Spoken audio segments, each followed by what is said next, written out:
course, gentlemen, before we had our final commercial break, we promised that we'd give you an opportunity to talk about the book itself. I think that the two of you have given us an excellent overview in terms of what the book is all about.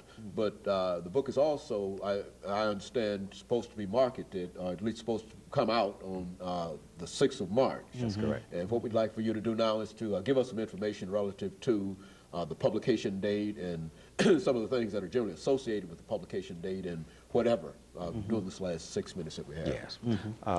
As you pointed out, the publication date is March 6, 2000, and it's 2002. I'm sorry, 2002, and it's published by University Press of Florida, and it'll be out in the spring, and we will have some autographing sessions here in the city. Tennessee State will have one, and of course Keebler and Image Bookstore and some of the local bookstores as well as churches and mosques, because we are trying to really generate and stimulate an interfaith dialogue, and that's one of the central themes in the book. Even though we are using Dr. King and El-Shabazz as characters, the broader context is that interfaith dialogue, and the broader context also is that international approach thing. So I'd like for maybe Dr. Baldwin to take us through maybe the introduction and some of the themes that run through the book. Good.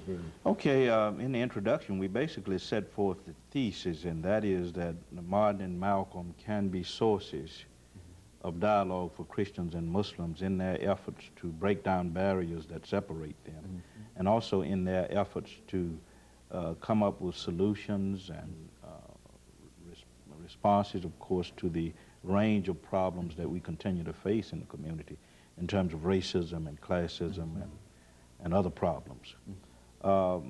We want to try and reach as broad a readership as we possibly can, not merely people in the academic community or the academy.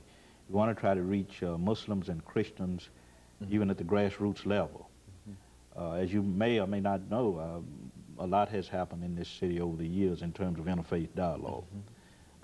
Our reason for wanting to go to mosques and churches, of course, is to reach out to people in the communities so they will understand what we've written rather, and they will be influenced by it in terms of the way they view each other, Christians and Muslims, in terms of the way they relate to each other, and perhaps they might be compelled to come up with some solutions or to work toward common goals in a unified fashion in addressing the problems that we face in the community. So that's our main concern, is to reach this broad readership. Now, in the introduction, we've set forth the thesis, and I mentioned that earlier. Chapter 1 treats Malcolm and Martin in relationship to culture. They are looked upon as cultural figures, cultural heroes in that first chapter. In chapter 2, chapter 2 was written by Dr. AAl-Hadid, and it deals with Malcolm X and Sunni Islam, AAl-Hajj Malik El-Shabazz and Sunni Islam. And it takes us through Malcolm's personal spiritual pilgrimage, which began, as you well know, in the Nation of Islam and ended with his acceptance and affirmation of Sunni Islam. Chapter 3 is a chapter that I have written on Martin, Malcolm, and religion. And we talk about the spiritual pilgrimages of both men, from childhood up to the times of their deaths. And the focus, of course, in that chapter is on much of the theology that they embraced, their ideas about each other's faith, Malcolm's ideas about Christianity, Martin's ideas about Islam. And we ended that third chapter with some focus on the relevance and implications of their ideas for interfaith dialogue today. As you well know, this country is the most religiously diverse country in the world, according to recent scholarship.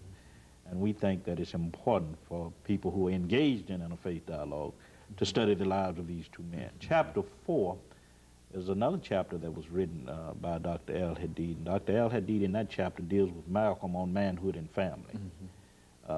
Their ideas, Malcolm, Martin, manhood and family, what they thought about manhood, their ideas about the importance of the family in the creation of culture and community. Chapter 5 looks at their attitude toward women, their attitudes toward women, I should say. their wives, their daughters, the way they related to women in the movement, in the freedom movement. Chapter 6, of course, is on Malcolm Martin and young people, how they related to young people, their children, young people in the struggle, Black Power advocates, Student Nonviolent Coordinating Committee. And Chapter 7 was written by Dr. AAl-Hadid, and it treats Martin and Malcolm in relationship to what he calls the great debate that has occurred historically, going back to people like William Whipper and Frederick Douglass and Henry Highland Garnett, up through Du Bois, Washington, on up to Martin and Malcolm debates. Chapter 8, of course, looks at how Martin and Malcolm viewed each other as persons and as leaders, their relationships, etc. And the final chapter, of course, deals with their views on world community. So we began the book with a focus on their developments within their particular black communities, and we end, of course, with their world visions. You know, one of the things that occurred to me was that both these individuals were assassinated. And we only have a minute, and we don't even have time to even raise such a question. But the next time the two of you come by after the publication of this great work, we want you to deal with the assassination of both men and to talk about it from that perspective. But I'm sure that the information that you've given us now has prepared us adequately for the forthcoming edition of this great work. And of course, we look forward to it, and we'll have you back to talk about it once it's out. And of course, let me encourage our audience to tune in again next week for another informative edition of Comments. Thank you, and good morning.